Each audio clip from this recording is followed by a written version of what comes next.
All right, this is an oral history interview with Walt Riker for the Robert J. Dole Institute of Politics. We're in the worldwide home office of the McDonald's Corporation in Oak Brook, Illinois, where Walt holds the position of Vice President, Corporate Media Relations. Today is Wednesday, March 12th, 2008, and I'm Brian Williams. Walt, let's start with a little bit of your background, how you got into journalism and where you studied and so forth. Sure. I grew up in New York City in the Bronx and ended up at the University of Kansas, which a lot of people ask me how can that happen. But my father was a distinguished professor at Cornell University Medical School. His best friend throughout life was Clark Wesco, who became chancellor at the University of Kansas, and he was really a surrogate uncle for me. So that's how I got connected to Kansas, which is important to this story because how did a kid from the Bronx get to Kansas, and then from Kansas get with a giant like Bob Dole? So that's kind of how it happened. I went to KU. I majored in English when I was at KU. It was the greatest decision I ever made in my life. It opened me up to all the great things about Kansas and the friendly people and a wonderful state, phenomenal university. It really opened my horizons. After I graduated in 1970 and I got a degree in English, I went into music. I was a professional musician for about 6 or 7 years. I had my own bands. We had original bands. I lived in Lawrence and Topeka, toured all over the U.S., a lot of hard work. I really enjoyed it. I didn't make any money, but really enjoyed it. It was a great experience. When I kind of realized that was kind of a tough racket to be in, I decided I wanted to go back to school. I always wanted to get into journalism. I graduated with an English degree, but I was always very much interested in television. I wanted to get into broadcast and TV news. Went back to the William Allen White School of Journalism at KU, another great decision. And this time I was actually a mature individual, and so I really buckled down and I got pretty good grades and really got into it. And so I graduated from the KU School of Journalism, and I was hired by Channel 13, WIBW in Topeka, and they hired me actually while I was still in school. And that was a great break for me because it was exciting because I could get into the real world of broadcasting and really started learning a lot, not only about radio and TV, but also about Kansas.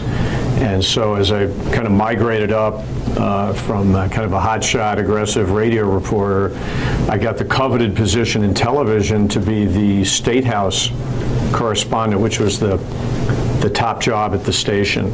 And I was fortunate enough to kind of leapfrog over a lot of senior people who really wanted the job. And once I got the job, I kind of realized why. But WIBW at the time, the TV station was the powerhouse. It was the dominant TV face, if you will, in almost the entire eastern half of Kansas. And it was, a blowtorch. And so I think 6 o'clock news had a market share of like 60-something. It was just, beyond belief. And it was a very famous station for developing people who went on to network news, like Bill Curtis, just for one, many sports personalities and such. So it was an honor to be there.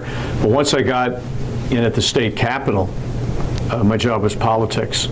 So I was covering politics every single day. So I covered the legislature, covered the governor. And as I got more experience and my profile, was rising at the station, if you will, I was on it. I was on TV every single night. I probably usually had a live report from the State House. I interviewed all the politicians, and I knew everybody on both sides of the aisle, to tell you the truth. And I remember Bob Dole coming in. I'll never forget this one day.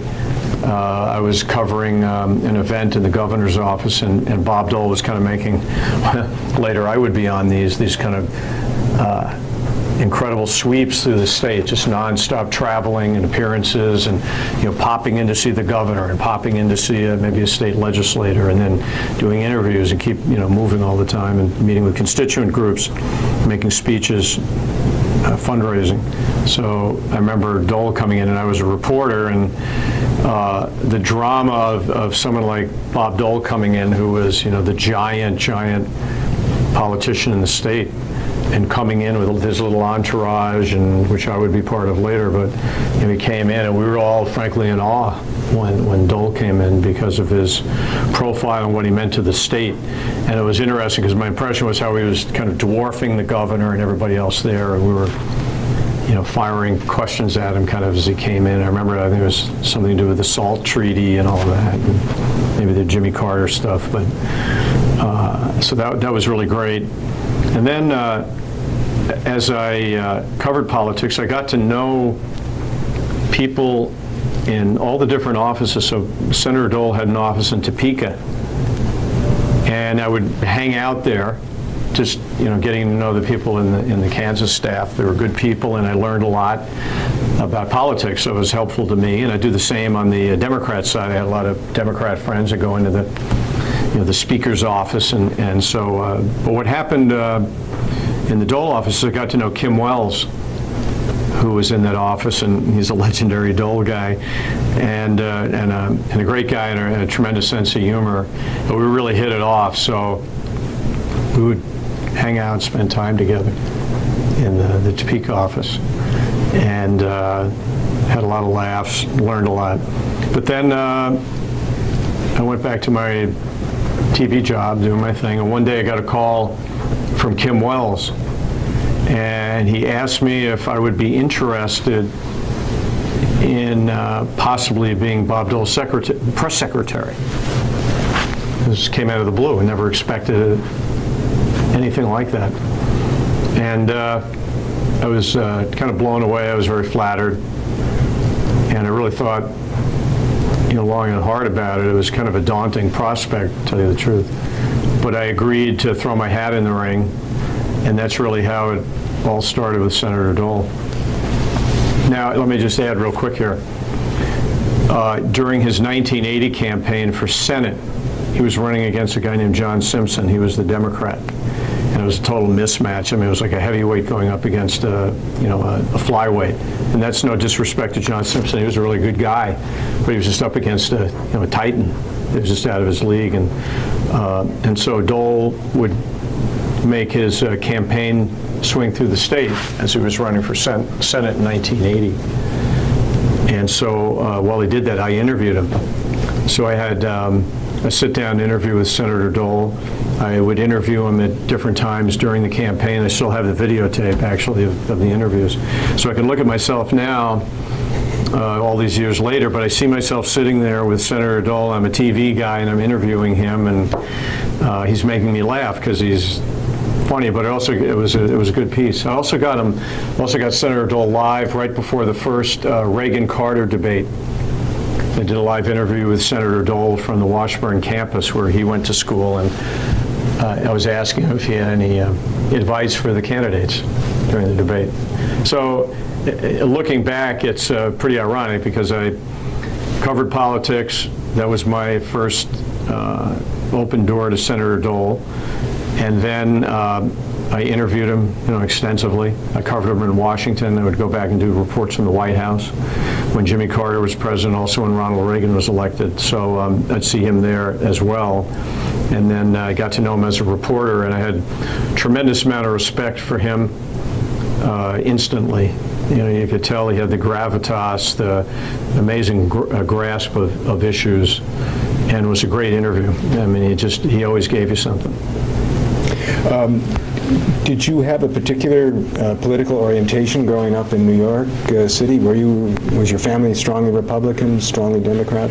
That's a good question. I'm actually putting that in my book, so I don't want to give away all my good stuff. But no, I'm kidding. But no, I grew up in a political family in the sense that my mother and father followed politics like sports. And so at an early age, I was interested in politics. And it was pretty much a classic post-FDR family. They were Democrats. New York was a Democrat city. The mayor's always Democrat. And so, yes, I grew up in a Democrat household. My father was a big Adlai Stevenson fan. He was professorial, he was an intellectual. And so my father was definitely tuned into that. And we watched all the early political TV shows religiously. I think for me, they happened to run on Sundays, like the Meet the Press type shows. The only reason I was watching is because they were right before the NFL football game, which was the New York Giants, and that was almost like a pregame show that I had to watch. So I saw Mike Mansfield and Hubert Humphrey a lot. So I learned a lot of politics back then. So did you have to go through a period of conversion to join Dole's staff, or?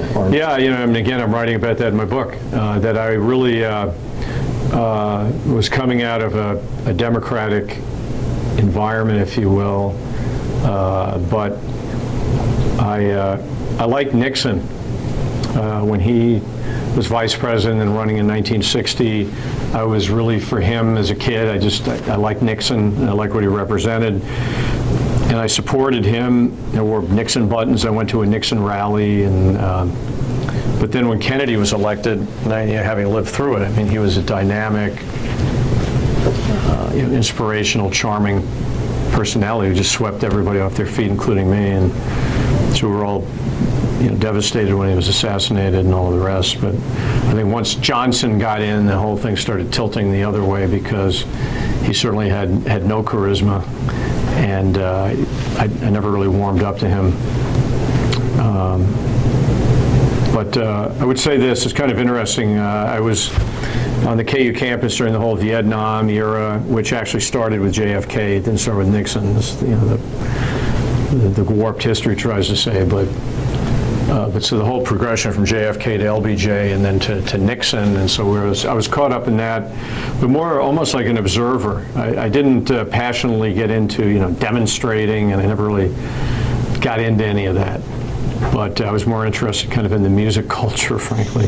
But I was kind of almost like a UN observer at all these demonstrations that happened on the KU campus and all of the rest of that, and the 1968 Democratic Convention riots here in Chicago. But I remember seeing Bob Dole on television when I was living in Topeka during my musician years. And it was right after Watergate and all of the rest, and the impeachment and attempt and all of that. And I remember watching Dole on TV. And I remember, I was in this little apartment. I was a drummer in a band, and I was getting ready to go back to school, but the house was hot. I didn't have air conditioning. I'll never forget this. I think I was working out in the house, and I had a little TV, one of these little portable Sonys on top of a bar stool. Okay, that's about all I had back then. But I remember seeing Dole on one of the political shows, because I always watched him. And I remember listening to him, and I think it was right after the Roy campaign. And he was one of the few survivors of the Watergate backlash. He looked like he'd come out of a war. I mean, I remember he had the dark circles under his eyes, and he just looked exhausted, and you could almost tell through his voice that he'd survived. It didn't win, he had survived. But I remember listening to him, and I was listening to him with an open mind, and the more I heard him talk, the more it sounded good to me. It made sense. He was connecting with me.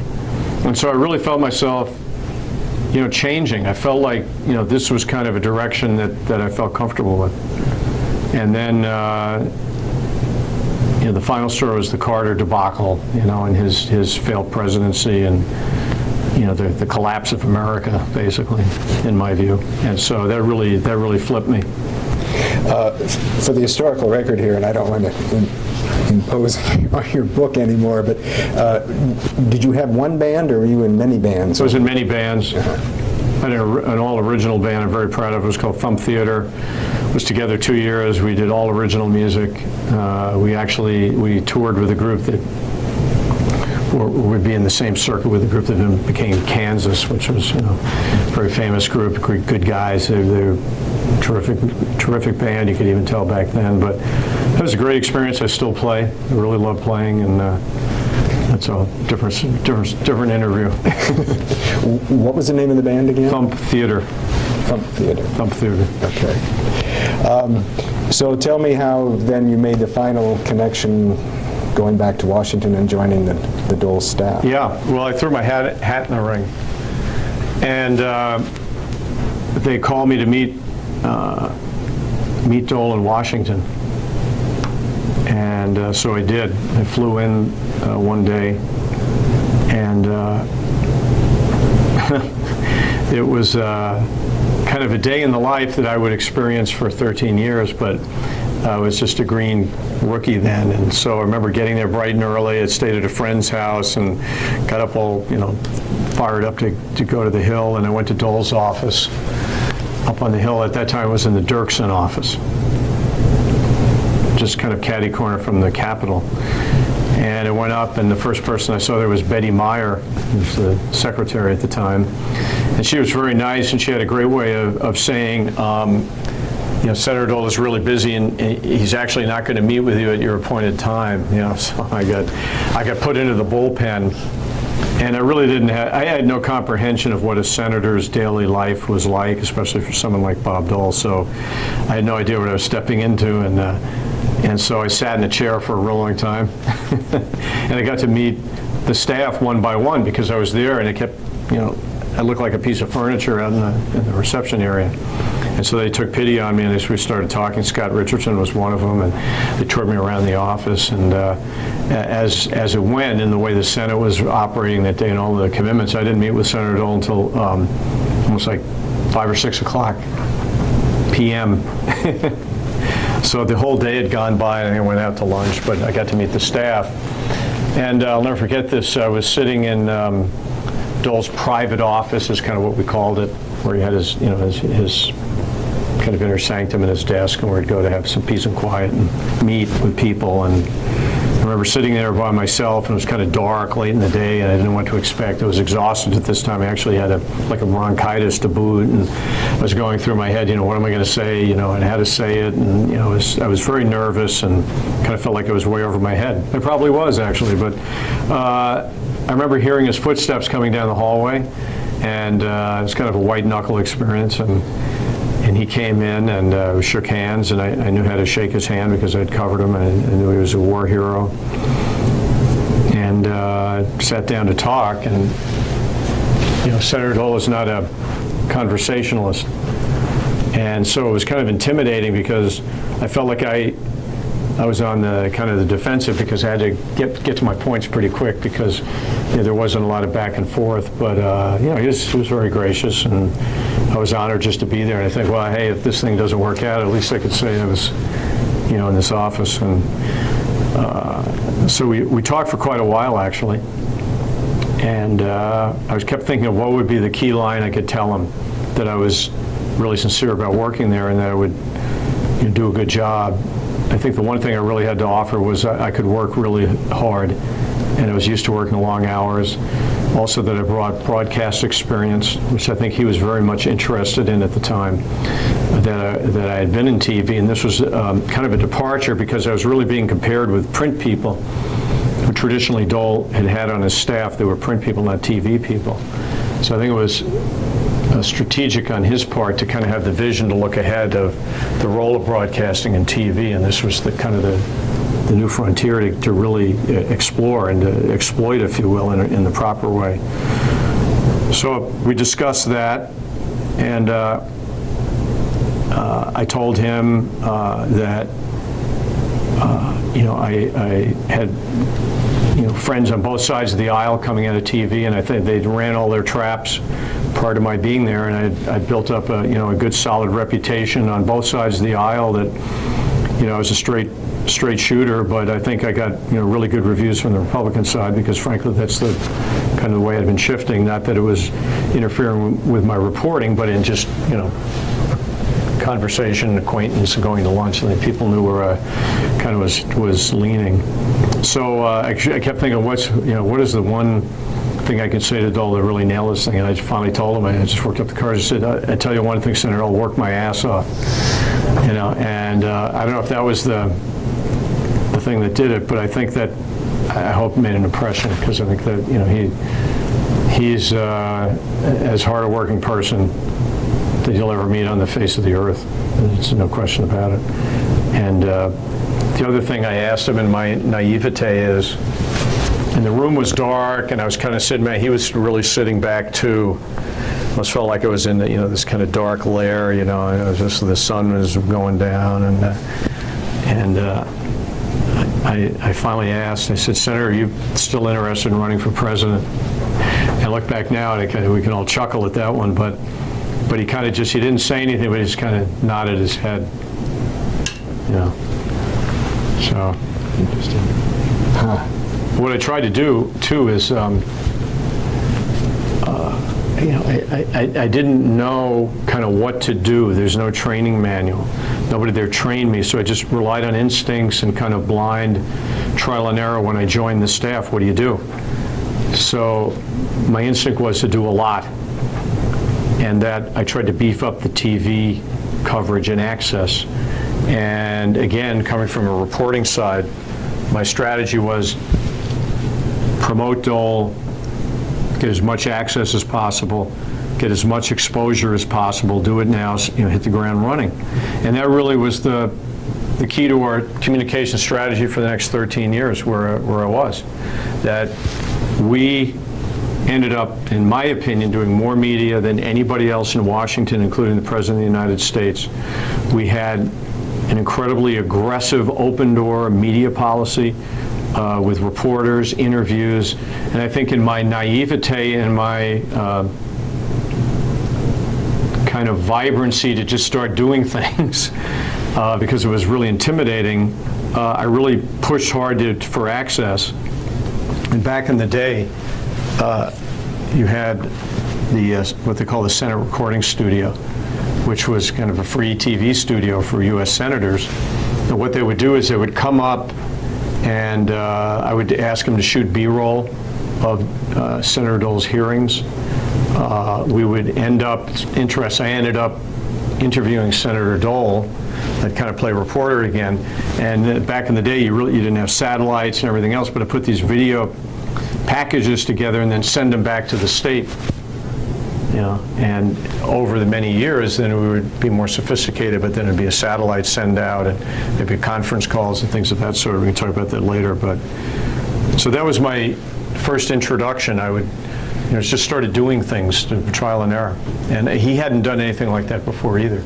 And so we stepped up the pace of access and communications. And I'll never forget this. This is one thing I've never mentioned before, but I remember early on, Elizabeth, because I got to know Elizabeth Dole very well, and really liked her a lot, and tremendous respect for her, and a very impressive individual in her own right, to say the least. But we kind of became a little bit of confidants simply because she was down at the White House at the time, the Office of Liaison with President Reagan. And frankly, she was a little bit cut out because of the good old boy network down there. And so every once in a while, I was flattered she'd call me for some advice, communications advice, and I'm going to do this, if this is happening. And I was already I was kind of treading water, and I remember one day she called me and I get the Secretary of Education on the line with me. He needs advice and counsel, and so it was a really pretty breathtaking experience. But I remember she told me early on that Bob liked what I was doing because I was forcing him, if you will, to do more, and forcing him to be more involved with media. Not that he hadn't been, but that I was really stepping it up. And it was almost like doing exercises, that it's a good thing. And so when I got that feedback from Elizabeth, I knew I was on the right path. Because he would not have perhaps shared that kind of thought with you? Right. Yeah, he was not a boss who he gives you a lot of feedback. This is not his style. You pretty much have to figure it out for yourself, and that's just the way he is. He is an imposing figure. He's first of all, he was a towering politician of his time. Not just, of course, certainly Kansas, but he was a national, worldwide political figure.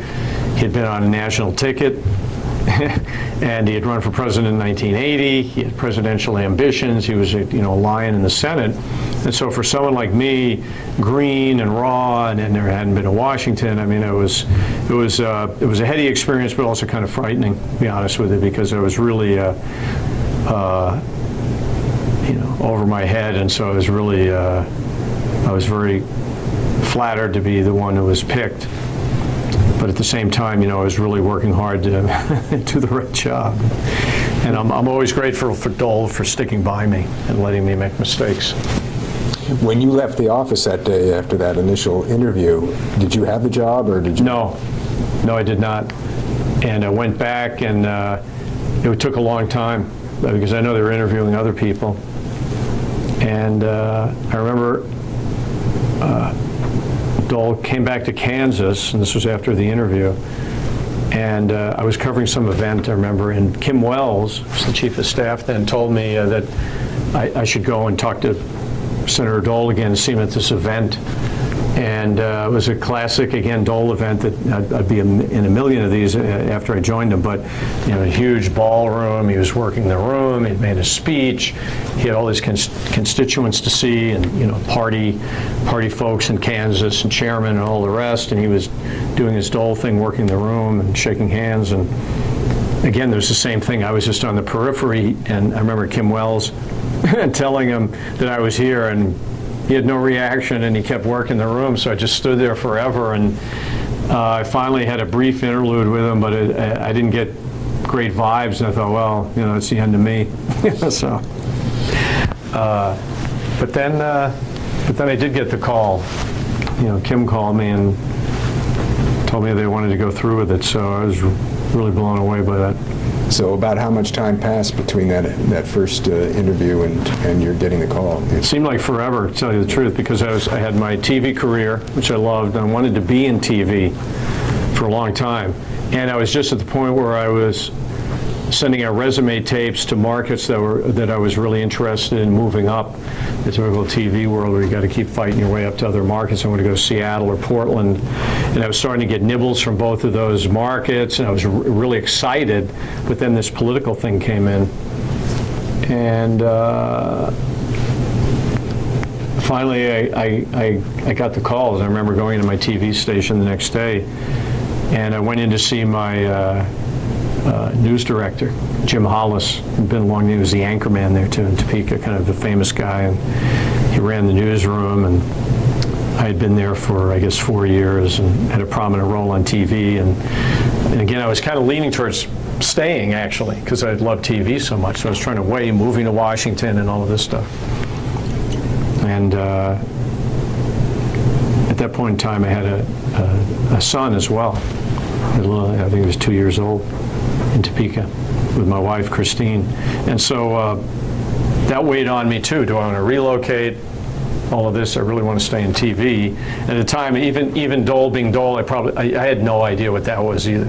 And I like to say, if I had known what the job entailed later, I may have turned it down because it was so daunting, But then again, thank God, I pushed through the anxiety. But I remember going in to see Jim Hollis, and I said, I've been offered the job to be Bob Dole's press secretary, and he literally turned around and started writing my resignation memo, because he knew, oh my God, what are you kidding? There's no choice. I almost think back, if you'd offered me another nickel an hour, I probably would have stayed. So because I like TV, but that's kind of a hyperbole, but so the memo went out immediately, and so that's how it happened. Were there, over you say 13 years with the senator, were there sort of chapters to your service as press secretary? Did you see changes at certain points and whatnot, or was it pretty much a continuum? No, there were chapters. It's a good question because, first of all, he was the towering senator from Kansas. So when I first joined him, he was chairman of the Senate Finance Committee, and those two were. Senator Bob Dole, well, actually there were three. There was Senator Bob Dole, the national figure. There was Bob Dole, the giant Kansas senator, and there was Bob Dole, the lion of the Senate Finance Committee. Three separate roles, platforms, opportunities to make a difference, and he did in all three. So you had international and national media at the highest levels. You had all of the Kansas media, including weekly newspapers in 105 counties. And then you also had the Senate Finance Committee, which was the epicenter. It wasn't Wall Street, it was the epicenter of finance and taxes and tax reform, international trade, labor law, farm subsidies, disaster relief, and went on and on and on. But it was the tax code and all of the things that Dole had an impact on, and he was just, ripping through all of that. He was a giant leader. I mean, everything he did, of course, was leadership. That's what he's all about. And so he had really made the Senate Finance Committee a major place to be for media and Washington. So those were three completely different things. And what proportion of time were you devoting to each of those three? I had to do all of them. And that was really daunting, too, because the Senate Finance Committee was highly technical. You had all of these expert national reporters, specialty tax reporters, Wall Street types, lobbyists galore, high-powered, brilliant staffers, all connected to the Senate Finance Committee on extremely technical and complicated tax and finance issues. So I had to learn that like really fast. And Dole had this incredibly talented, high-powered staff with the Senate Finance Committee. They're all from Harvard and the Ivy Leagues. I mean, it was like, it was incredible. And it was almost like a submarine in the basement of the Dirksen building, because this is where the Finance Committee was. But the Senate Finance Committee staff was down in the basement, no windows, and he started using me kind of not only as the press guy, but kind of as his lieutenant to give orders. Not that I was giving orders, but I was the messenger. So he'd say, why don't you go down and talk to Sheila, and so I'd have to go down and talk to Sheila Burke and this high-powered, Rod DeArmond, Bob Lighthizer, some of these legendary staffers, brilliant people. And here was I guy, this, lowly Kansas TV guy going down telling him what to do, and Dole wants this and wants that. And I go down there, and they're all, with these stacks of papers about this high on their desks, and they were pounding away on all this incredibly complicated stuff. It was like, it must have been 12 people down there in this, basement, this like secret place where all these staff guys were. And I have to tell them what to do. It was on, like Social Security was under Dole's purview. So I was talking to a Social Security expert, a tax expert, an expert on health care legislation as it pertains to also women, infant and children, like food stamp programs. And those are all under Dole. And he was making reforms and news on every one of them, every day, every single day. Now then you had all of his work in the Senate going on with all the legislation, and then everything involved with Kansas, getting money for Kansas and projects for Kansas and federal contracts for Kansas. I mean, that would be a whole book unto itself. So I know I'm going to use the word now, and you're going to say, well, it never applied, but can you sort of go through what might be called a typical day? Yeah.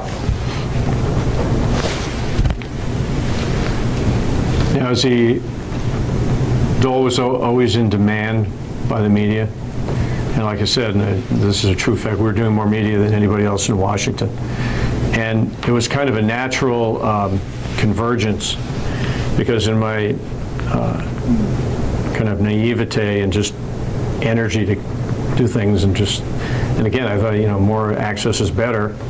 And I think Dole liked that, but his thing was he loved coverage, and that's what that's your platform to get your message out. This is what I'm doing. This is what I want to do. This is my vision. This is my goal. I'm here to do A, B, and C. And so we started doing all of this together. And so what would happen? Here is actually somewhat of a typical day. I'm not making this up. So you'd start with, in the morning, we'd do the Today Show. So what does that mean? That means he has to get up, and I have to get up at 5 o'clock in the morning and get your stuff together, drive into the NBC studios, which actually are way out of the city.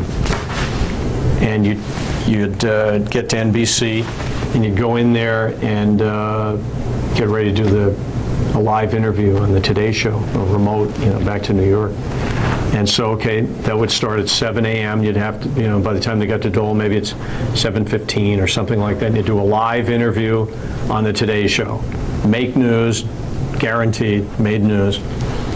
Then I'd get in the car with him, with his driver, and then we'd go to a morning speech downtown, maybe at the U.S. Chamber of Commerce. So Dole would walk in, and he would do a speech to maybe 1,500 people in the U.S. Chamber of Commerce.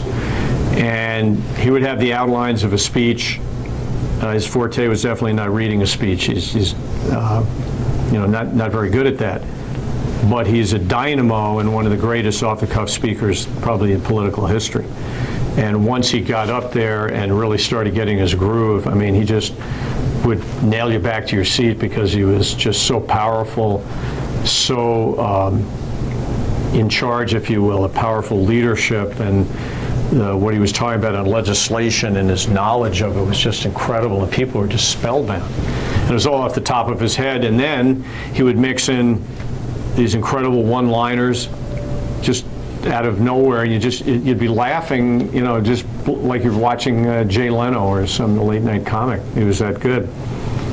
And you'd go through all of that, and then it'd do Q&A from the audience, and you'd just be blown away by it, okay? And then you get back to the car, and then you're going up to the Hill to start, the regular day that most people, were still just getting to work.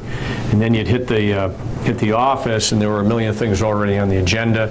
Maybe, lobbyists in the reception room, maybe some visiting dignitaries from Kansas. There was a full agenda in the Senate. He had a top meeting, a Senate Finance Committee hearing beginning at 10 a.m. sharp, 12 other senators and, packed hearing room. And this is the way it went. And then at lunchtime, while he was juggling, it'd be in the Senate doing legislation, then it'd pop out of the Senate chamber and meet with visitors from Kansas, go back into the Senate. Maybe I'd set up an interview. He'd come out and do maybe a 15-minute interview with the Washington Post, then he'd go back in. Then he'd go over to the Senate Finance Committee, which is in another building, back in the Dirksen building, so you'd have to get on the little shuttle train underneath the Capitol to go over to the Senate Finance Committee, where I'm riding over with a couple of staff people, and they're briefing them and giving them documents, and then he walks into the Senate Finance Committee, and he's the chairman, and he hits the gavel, and you're off and running on a very complicated, tax issue. Then that goes into the lunch hour. We're back in the car. We go downtown. There's a luncheon speech, maybe at the convention center to 10,000 people, or maybe it's the National Cattlemen meeting somewhere. So we'd have a luncheon speech, maybe even 2 luncheon speeches, or a fundraiser. We get back in the car, and then after gobbling down a quick lunch at his desk by the time he got back, which usually was Senate bean soup, skim milk, and an apple pie. That was his favorite meal. He'd eat at his desk, and then whammo, it'd be back into whatever else was going on. Other hearings too, by the way. It wasn't just the Senate Finance Committee, because it was on the it was in demand at the Agriculture Committee and wherever it may be. And then we'd also have events ongoing in the office, where maybe you have a cabinet secretary like Jim Baker coming up, wanting Dole's votes and lining up votes in the Senate, whatever it might be. So then that would go on, and then as you got late into the day, you may do a few more interviews, and that night you may be going downtown to a fundraiser and then another speech. And so by the time that was all over, you're talking about 7 o'clock, and actually in some nights would end up doing Nightline, ABC Nightline Live with Bob Dole, and that show didn't go on until, 10:30 at night. So that'd be your day. In fact, I remember one day we flew to Minneapolis for lunch and came back in one day, because he did a major speech in Minneapolis, but we went to work in the morning on the Hill, but a private plane take us to Minneapolis, gave a speech, lunch, back on Capitol Hill, and worked for the rest of the day. And what would the day before this typical day have been like? I mean, was there a lot of planning going into all these events, or did he hit them somewhat cold, or who was doing these outlines and, fill in the blank? Yeah, I don't, frankly, how he managed to keep it all. I mean, he had it all in his head, never missed a beat. And, he had Betty Meyer, and then Joanne Coe would be, kind of interlocking all the schedules and appearances. And then every day I had a media memo to him. Here are the requests that I think, or at least, for your consideration. I mean, I could have given him a list 100 long. Everybody wanted them. And so I'd give my recommendations, and then he would send back in the memo a check mark about, yes, or put an X mark through the one he didn't want to do, or sometimes he'd make a comment about the reporter or the issue or whatever it might be. So that's how we did that, but then I had to shoehorn my interviews in and integrate it with the other schedules already going on. So it was daunting, and people have no idea the stamina that it takes to pull off a schedule like he did. I mean, first of all, he had Olympic stamina. I've never seen anyone with more stamina. People don't realize that he was liken him to an athlete because of the stamina that he had. Just who walks like a speed walker. He has long legs, would walk really fast, strong, dynamic, guy, tall, almost intimidating, and strong, and just to keep the schedule. He never missed a beat. He was up early in the morning, he went to bed late, he got up early, never missed a beat. And when you had to be somewhere, he was going. He didn't wait around. Either, you went with him or you were left behind. But, it's a guy you just couldn't help but admire really in every way. First of all, his dedication to Kansas, his dedication to the issues, his passion for the issues, his passion for the state, to do it right, to make sure that Kansas was well represented, and then his just complete focus on the job that he had to do, and he could do it all, and he could pull it off.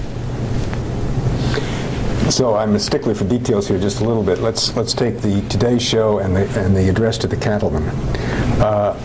Would someone prepare him for those things, or would he hit the Today Show just sort of, and whatever they threw at him? Yeah, we knew what the issue was going to be, and I'd provide some general talking points. I found that it was better almost to let him do his own thing. And usually he'd have the best laid plans, and then usually, of course, in the back of his kind of brilliant mind, he'd always have something extra to throw in there that always made news. And you kind of sit back watching in the monitor when you're in the green room, watching it all, which is why they loved having Dole on, because it always made news. So with the cattlemen, they'd usually have a staffer, like the agriculture staff guy would write a speech, which was, again, very kind of dry, and they're not speechwriters. It wasn't their job, but they would certainly give Dole all of the technical information they would need about the farm bill or cattle legislation and things of that sort. But he'd look it over, he'd read a little bit of it, and then it'd go off, and it just, from the top of his head, really get into it. And of course, it was always better, including the stuff I gave him most of the time. Did you think of yourself primarily as a kind of mouthpiece for him, or were you really involved in a lot of strategizing as well? That's a good question. I grew into the strategy part. In the beginning, again, I was facilitating, I was doing writing, and yeah, I was a spokesman as soon as I got there, because the media was calling all the time. So I was doing that, and then coordinating with the staff, and I did a lot of press releases. We put out more press releases than anybody in the history of Washington. I mean, it was unbelievable. We could put out 2 or 3 a day. 2 or 3 a day. A lot of them went out to Kansas. The others we took up to the press room up in the Capitol, put them in racks. Have Kennedy and Dole and all the senators, but Dole's was always very popular because of who he was and the news we were making with our press releases. So we did a lot of press releases, also supplemented by a lot of interviews, whether it was on phone, bringing reporters into Dole's office, or broadcast, where they set up the TV cameras. We did a lot of that. But little by little, as I gained my confidence and figured out I did have something to offer, and I was able to maybe analyze and process it all. So yeah, I was proud of the fact that I was able to really, with many other people, but establish myself in part of the strategy. And then more and more, I kind of took it upon myself, and and again, I'm always very, very grateful for Senator Dole for, one, letting me make mistakes, sticking by me.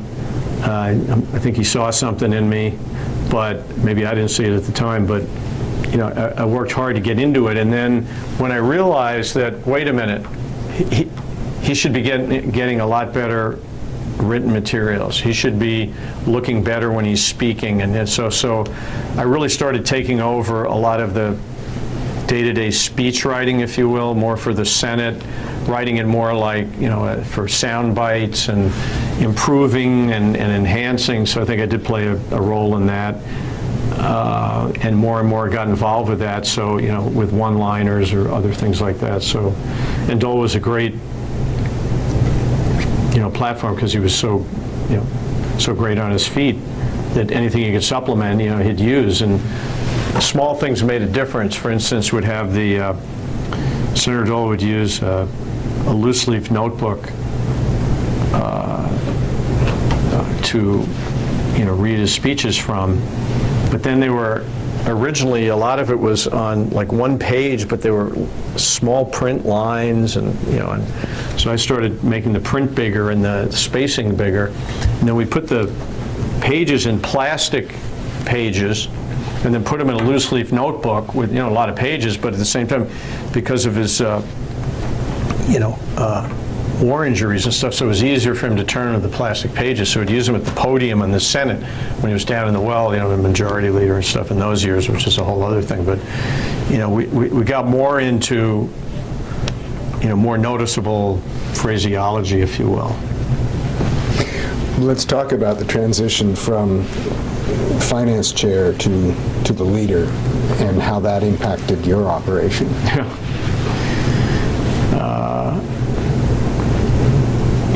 When Senator Dole announced that he was interested in being the Senate Majority Leader, I remember at the time, too, and I'm trying to write a little bit about that in the book that I'm trying to write, that at the time, it's kind of funny when you look back, but a lot of the reporters didn't give Dole a chance to win.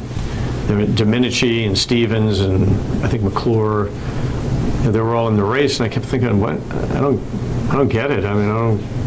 Why the handicapping like that? It just didn't make sense to me, because I thought, first of all, it's Bob Dole, number one, and I'll bet on him. And then secondly, I knew the kind of focus and intensity it'd bring to it. And as a politician, campaigning other politicians. So I had a lot of faith in him that he would win. And that was a really, really round-the-clock campaign, a very, very competitive with the other senators and everything else. And I remember thinking, my God, if he won this thing, the whole world would change, And so that was a very historic day, because it takes place in the old Senate chamber, across, up on, right just down from the U.S. Senate. Where all the Clay Calhoun debates took place, and it's like electing a pope. It's all secret and secret ballots, and at the time I was outside, and the hallways in the Senate were just jam-packed with reporters and staffers. I mean, it was like hundreds of people, because this was momentous. Whoever emerged from that room as the new pope of the Senate, was going to be the new giant in Washington. Everybody wanted it. And there were, I believe, something like 30 TV cameras set up in the Senate hallway. And again, looking back, that was my neighborhood. That was going to be my neighborhood for the next 8 or 9 years. I'd know every square inch. I'd know every tile on the floor. I'd spend my life there, till 2 o'clock in the morning many times. But at the time, it was all kind of swimming, and so there were a lot of secret ballots and ties, and they had to go through a lot of different balloting. And I remember Howard Green told me this story, and maybe he told you this story, but he was Secretary of the Senate. He was, what do they call him? Secretary of the Republican Party. Yeah, or to the to the leader, but he ran the cloakroom, is what we said. He was the lieutenant he was the floor boss of the Republican leader. So anyway, I remember he was inside the room when they were counting the votes, and he had a good relationship with Dole, and he was one of the ones counting the ballots. So when it was a 20-20 tie, and all this stuff, and I remember Howard told me the story that they were counting the ballots, and the last time when they finally went through the third or fourth ballot, and Dole won, and Green looked at Dole and gave him a wink and a quick thumbs up. So Dole knew that he was going to be the new Senate Majority Leader, and that's when both of our worlds changed. And for a while there, I was unclear if I was going to go over there with him, and it was kind of a tough time for me because I felt like I'd earned it, and I wanted to be part of it, and I wanted to continue to do everything I can to help his agenda and be loyal, and it was so exciting, and the responsibilities that he would have, and certainly a platform upon which he could run for president, and I wanted to be a part of that, and I felt like I wanted to continue on with that. But with the power, the naked power just lying out there surrounding the Senate Majority Leader, there were a lot of other forces who wanted to get in there. And so they wanted their guy in there, and they wanted to have influence inside that office, including inside the Dole world. Some people wanted me out, and they wanted somebody else in. Or somebody downtown was saying, whispering, there was a whisper campaign going on that, maybe you ought to do this, maybe people are talking, and maybe you'd be better served this or that, and this is raw politics. And I knew all of that was going on, so it was a tough time for me. And I felt like I was twisting in the wind. And it was a very, very tough time for me because it was unclear what was going to happen. And I remember Scott Richardson and I would walk over to the Capitol, and we were walking through Howard Baker's office, who was the previous leader, and it was now vacated the office because Dole was coming in. And I remember Scott and I walking through the office, and it was all empty, and Scott was going, "Hey, this is going to be your office." And I remember looking out of that window, and it was night. We were always there at night. I remember looking out my window that actually would be looking out for the next 8 years, but I didn't know it at the time. But it was typical, pitch black night, looking down the mall and Pennsylvania Avenue and the lights and the traffic, and you could see all the buildings and the Washington Monument. It kind of made me shiver because I was thinking, wow, if I'm over in here, this is a whole nother world again, and it was exciting, but it was also kind of daunting too. But I felt like I deserved the shot. I wanted to be part of it, and but it was unclear. So I really kind of twisted in the wind there for a while. So how did you find out that you were the lucky one? That's a great Dole story, and it says a lot about Dole, just his kind of personality. We're all different, and again for him, he wasn't a guy that would sit down and converse, and it's not him. So I was still his press secretary. I went to all the events. We were doing the Today Show, the night shows, the speeches, the traveling all over the country. And I didn't know what was going on, and the clock was running and all of that stuff. And so I'll never forget this. We were at a luncheon speech at the, I believe the Capitol Hilton, it's the Hilton that's downtown, not the Hilton where Reagan was shot. Whatever it was, is it the DC Hilton? And we were going down an escalator, and as usual, Dole was kind of ahead of me, and I was behind him.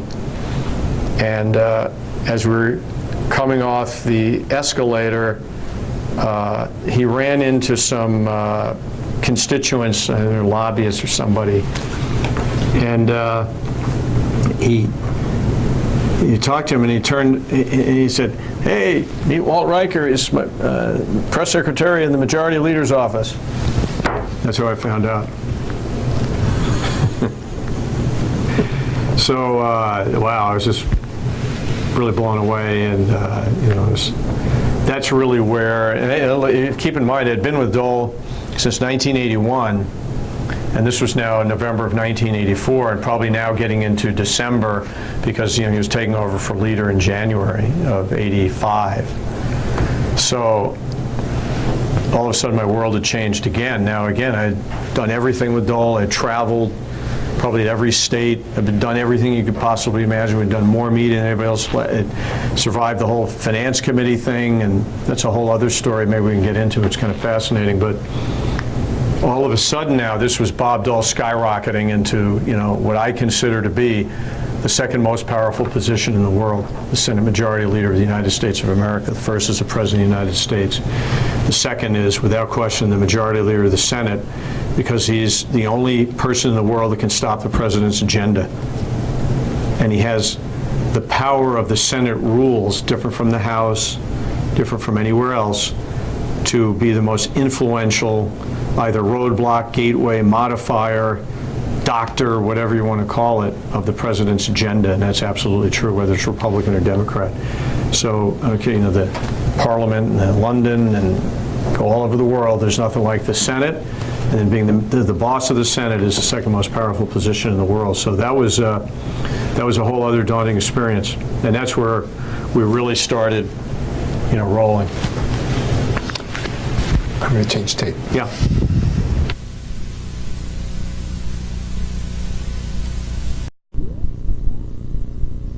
Your strategy for during the Finance Committee days as press secretary. So tell us that story. Right. I was really fortunate to have a really smart guy at the time, smart kid, Scott Richardson, who was my deputy press secretary, who, by the way, had to lobby Dole to hire him as the deputy press secretary, because at the time he was, I believe, in constituent services, and Scott, I could tell, first of all, was a really smart guy, really strategic, had a real feel for communications, and I thought he would be really valuable to be the second guy, simply because he knows Dole, incredibly loyal to Bob Dole. I liked him immediately, but I also could see that he was smart, and he was kind of visionary and had good ideas, and so I had to go to Dole and lobby him for Scott to be my number 2 guy, and I did. I worked on Dole, and because I was convinced Scott was the right guy, and I was right. He was the right guy, and I think Dole came to appreciate that as well. And we were a great team. Scott and I were back in these early days I was talking about before, where again we were green and naive maybe, but at the same time we worked our asses off, and we had a lot of good ideas. I think we broke the mold in doing media and communications and getting reporters involved. I think before it was a very kind of a strict regimen. Maybe you pick one guy and you do that and do this. And our strategy was more the merrier. If you want to get your message out, you want to communicate, well, what do you want to do? Do you want one telephone or you want 2 telephones? We wanted 2 telephones. So we thought the more media, the merrier. And Scott and I had the idea that we're having these Senate Finance Committee press conferences, if you will. Well, if you could get 10 reporters in there, why not 50? Or one TV camera, why not 20? And why not fill the room with all kinds of people? This is common sense. If you were putting out a political rally, how many people do you want to hear your message? Especially back then when you didn't have cable and satellite and digital and all the rest, and you didn't have that many reporters on the Hill. It was a no-brainer. So Scott and I decided, hey, let's blow this thing out. So Dole was going to have a very important announcement and hold a press conference to talk about it. And it's some big tax reform bill and deficit reduction. That was the big thing. So anyway, so Scott and I would just sit down with books and we'd religiously call everybody that we could possibly think of to come to the press conference. So we found that it was interesting, 2 things. One, like the big wigs, the network reporters, they were used to being called and they came or didn't come. But it was more of the medium and little guys. They'd never been called before. So they thought it was an honor.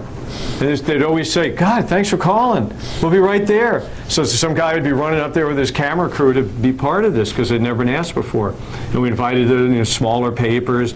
And then we'd also go down and call lobbyists, and to give them a heads up going, hey, Dole's making this major announcement on deficit reduction and tax loopholes.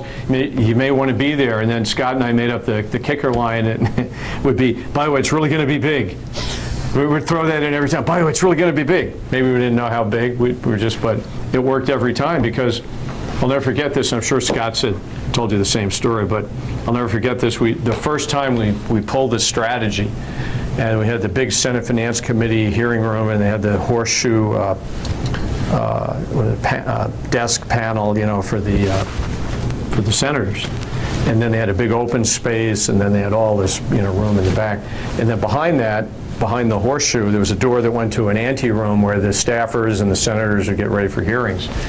And we got in there with a couple of, with Dole's aides, and we were talking about it, and he basically asked me, he goes, is this going to be any good to get, what kind of turnout do you think it's going to be? And I think he was almost like putting us on almost, but he kind of asked us, and we ended up, no, it's really going to be big. We used our own line. And I'll never forget this, that first deficit reduction press conference that Scott and I just went through the phone book, and I opened the door for Senator Dole to go up to the podium, and it was like staring at the sun because of all the TV camera lights. You couldn't even see anything. The room was so blinded by TV lights. And then when your eyes kind of cleared, you see in the back there were like 20 TV cameras. There were a mass of reporters up front. There were probably 5 or 6 still photographers in the well, and then just packed with lobbyists around the rim of the room. I was standing room only, and it was like Scott and I would look at each other and go, oh my God, just completely blown away by what he was saying, and Dole was too. And then, Dole was right in his element because he was such a powerful communicator, and he was going to talk about the legislation and the reform, and we were making news like that round the clock. So it really paid off, and it really ushered in a new era. I mean, it sounds kind of silly, but it really did, of the way we approached doing press conferences, communications, and blow them out. There's a risk, though, that you might be seen as calling wolf too often or something. I mean, you always had to have something to deliver, right? Right. Well, that's a great thing with Bob Dole. He always did. Every once in a while, you're right. I mean, you can't have a winner every time. But the reforms that he was leading, and the Finance Committee was so important to the national economy and everybody in America, from food stamps to taxes, that it was riveting. And he was making news, and ended up the Washington Post calling him the Lion of Washington, the new Lion of Washington. And that was really a direct result of the communication support we were giving him. Now he was, we're talking about a monster, a legislative monster, doing a giant in the business. He was doing it, but all we were doing was supporting it with enhanced communications, and we felt, hey, it's working. Why would we stop? Were some of these press conferences ones where he shared time with one or more of his colleagues, or was it pretty much the Bob Dole show? No, he would share. I'll tell you what. That's one point I want to make about Senator Dole is, he may not get credit for this. I can tell you that no one was more inclusive than Senator Dole, to the point sometimes where I just kind of shake my head, how does he do it? But with Democrats and strong liberal opponents in the Senate, guys from the House, freshman senators, Democrats. He'd be pulling chairs out for making sure they were in the, they were able to speak and be seen, and he was inclusive to a fault. I always thought it's incredible, but it again speaks to the kind of a guy he was, that he truly was someone who could work with the other side, work with anybody. Jesse Helms, Ted Kennedy. It didn't make any difference. Farmers, city people, Charlie Rangel. Even people that were so strongly against him. He was polite, he was inclusive, he was friendly, he always gave somebody access to the forum, debate time, whatever it was. Amazing, just incredible. How did he change as he became leader? Did you see a change? It was even more so. Very inclusive. No, I didn't mean just inclusive, but just as a person. Oh, as a person? Yeah. Did you see a change? His leadership began to be noticed because you'd seen him in all these different venues, not forgetting that he also ran as vice president and had been done so much before I ever joined him.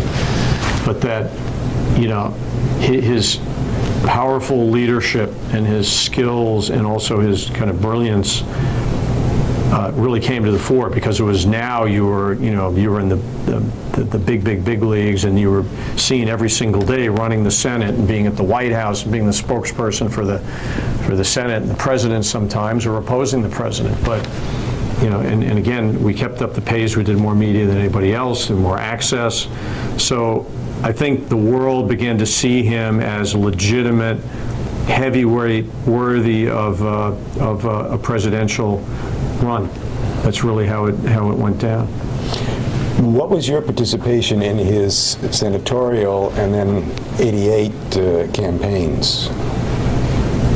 Well, again, I was really honored to be the press secretary. So my office was right next to his. I was the closest person. I like to say this. I was the closest person to Bob Dole in the world for 8 or 9 years. Why? Because my desk was closest to his, but we were separated by a door. But when he opened that door, I was looking right at him. So our desks were really only about 15 feet apart, but we're separated by a door and a wall. This is in the Capitol building in the Majority Leader's office. So I think that's the importance that he put on communications. And we did round-the-clock communications. So when he opened the door and he was there, and I could learn so much. And after a while, when I was involved more in all the strategy and stuff, I could open the door and go in to see him. When I felt it was the right time. It wasn't one of these guys who was going in every 5 minutes. You had to pick your shots. But that was really an honor, and I look back on that as one of the highlights of my life, being on the Majority Leader's staff and working for him so closely, and seeing what he did in the Senate as the leader was just astounding. And then kind of one of my dreams when I was on the Hill was I actually had full access to the U.S. Senate anytime I wanted to walk in those doors. And I never once took it for granted. I was there for 9 years, and I never once took that privilege for walking in that Senate, because only a few people had that kind of access. So did you go out on the campaign trail with him, or were you pretty much Washington-based? Yeah.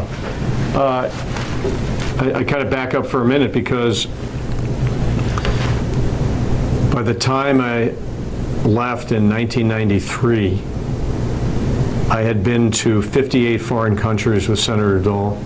I had been to 50 states many times over in the United States.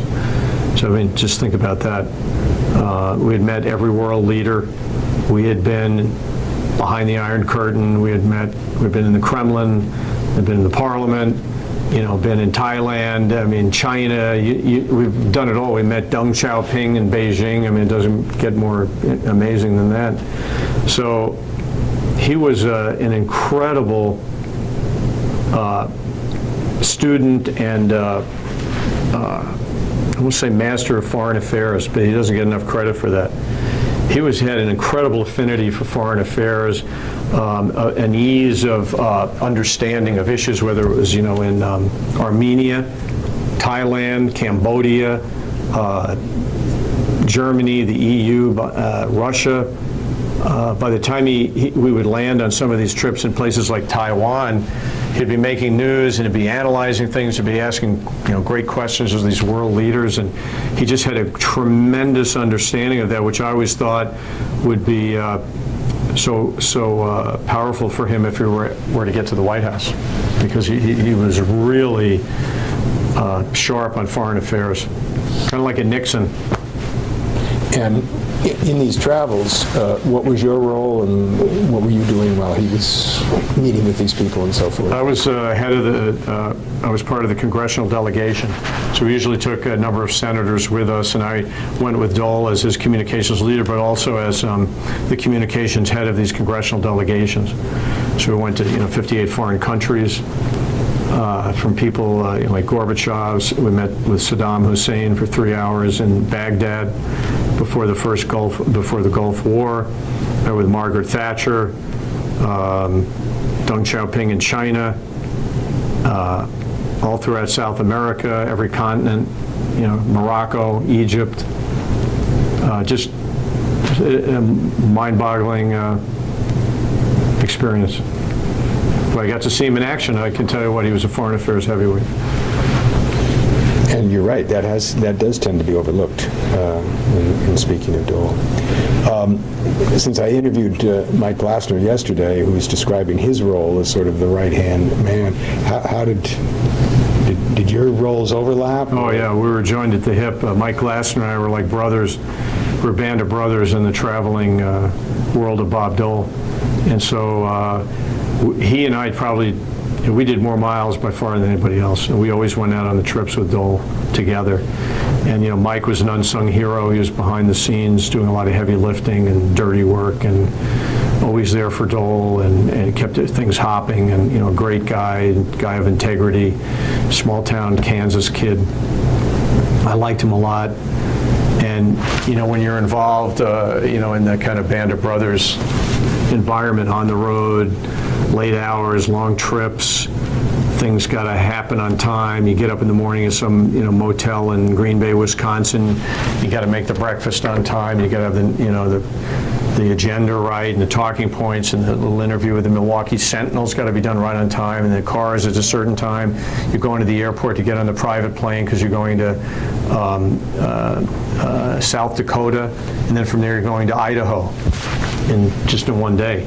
And so Mike and I lived in that world, and we usually, after the long day, and when Dole went to bed, and we put Dole to bed, he and I would just get in a room, one of our rooms, and just try to relax and, talk and kind of review the day and share a few laughs. It strikes me, having talked to him yesterday, you today, and then thinking back to Kim Wells and Scott Richardson and others, there was a sort of generational difference here operating in the Dole operation, wasn't there? Yeah, that's a good point. And I imagine it was easy for you all to affiliate because you were sort of the same age, and you have a lot of personality common elements. Yeah, that's too, true. I think. That's a good point. And it's interesting that Dole was able to relate to you all and to find you all in sort of one age group. Is that, I know I'm not speaking well on this. No, you understand the point. Yeah, very much so. I think that's a great point. And I thought about that when I was on the staff, because you're right. And we had, I think Dole liked the energy of youth, because he was so youthful, eternally youthful, and eternally energetic. And my thing is, look, and I tell people this, if you couldn't keep up with him, if you didn't have his same kind of, close to his stamina, or at least trying to keep up with him, and worked your ass off, you were willing to do 24/7, you wouldn't last a week, you'd be gone. And some were gone in a week. But if you had that youthful energy, and he saw that you were keeping up, and you were doing everything possible, and you had that infusion of youth and enthusiasm, then you were going to make it. And that's what we were, in this kind of band of brothers, the really hard-working guys who really were total believers, passionate about Dole. We'd do anything for him, and we did. And but then he also had the Senate Finance Committee geniuses in the staff. They were a different breed. That was kind of a different culture. So they spoke their language, and they were kind of that Ivy League thing. We were the kind of KU Kansas Mafia guys who I think Dole liked, and then you had, he hung out with, old guys all day long, if that's what the way to look at it, older people in the Senate all day long, okay? And in the Finance Committee hearings, so you had other senators and, whatever it was. So there was a mix of cultures. They're all different. But within his own operation, were there some gray eminences that sort of his generation or so forth that he was relying on? Bob Ellsworth would be kind of in the kitchen cabinet, and people like Richard Nixon was a counselor and an advisor. Cabinet members, and Elizabeth Dole, and we worked directly with presidents. So yeah, there was that whole other world that we weren't a part of. But in terms of the staff, there were no older people other than, I guess, some of the women might, maybe. Would that be right? Yeah, pretty much. So we had a lot in common, like you said, and I think we all, were kind of funny guys, and we liked to share a laugh, because if you didn't, you'd never survive. The pressure was incredible. Incredible pressure, incredible physical demands to just last it through a day, not even mentioning traveling on the weekends, traveling on holidays, being away from your family. You had to lay it out, because this wasn't for the skittish. You had to make tremendous personal sacrifices. I don't know how my wife did it. She's a giant in my world because of what she put up with, because I wasn't there very often. We had eventually had three kids. And, if I wasn't working for Dole, I'd be with my family, and that's all that mattered to me. But it was really tough, because I'd be out playing catch with my son, Wally. He was a really great baseball player, and I'd be out playing ball with him, and my wife would open the door and go, "Hey, CNN's on the phone." And I'd have to run in and do that. Then I'd come out and play it again, and "Dole's on the phone." I'd have to be running in. And back in those days, you got to think of it, no cell phones, no pagers, no portable anything. It was all station-to-station telephones. So when Bob Dole called, you had to run to a telephone, okay? And a lot of times, I'd be running in and sweaty or whatever, and Dole would be on the phone and say, "I want to put out a press release or a statement." A statement. Something happened, and we would react with a statement. Some world event, someone maybe passed away, maybe the president issued some proclamation, something happened. Howard Baker was named the chief of staff. Whatever it is, Dole would always be first with a comment. First.